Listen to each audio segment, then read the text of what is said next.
নমস্কার বন্ধুরা, এইমাত্র পাওয়া আবহাওয়া দফতরের তরফ থেকে আবহাওয়ার গুরুত্বপূর্ণ খবর।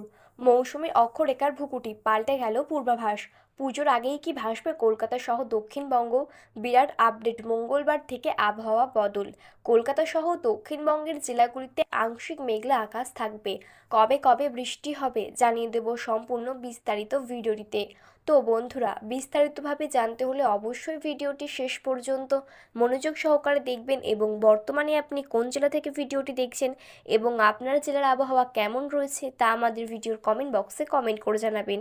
আর আপনি যদি চ্যানেলটিতে নতুন দর্শক হয়ে থাকেন তাহলে চ্যানেলটি সাবস্ক্রাইব করে পাশে থাকা বেল বাটনটি অল করে রেখে দেবেন। তাহলে চলুন বন্ধুরা, আজকের ভিডিওটি শুরু করা যাক। দিল্লির মৌসুম ভবন অনুযায়ী দেশজুড়ে বর্ষার বিদায় পর্ব শুরু হয়েছে। বাংলা থেকে অক্টোবরের মাঝামাঝি মৌসুমি বায়ু বিদায় নেবে।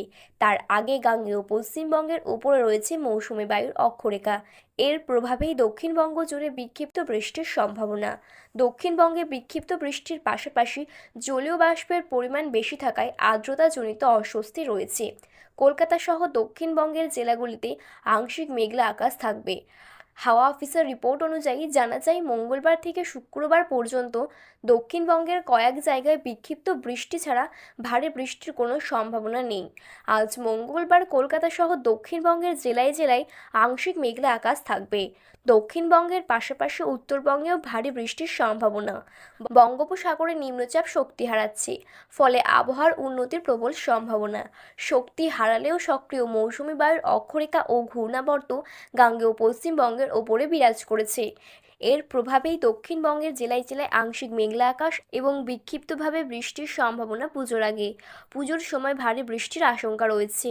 9 অক্টোবর বুধবার সকাল থেকে দীঘাসহ পূর্ব মেদিনীপুর জেলার আকাশ আংশিক মেঘলা। এই দিন দীঘাসহ জেলার সর্বোচ্চ তাপমাত্রা থাকবে 34.6 ডিগ্রি সেলসিয়াস এবং সর্বনিম্ন তাপমাত্রা থাকবে 24.3 ডিগ্রি সেলসিয়াস। বাতাসে জলীয় বাষ্পের পরিমাণ 90%।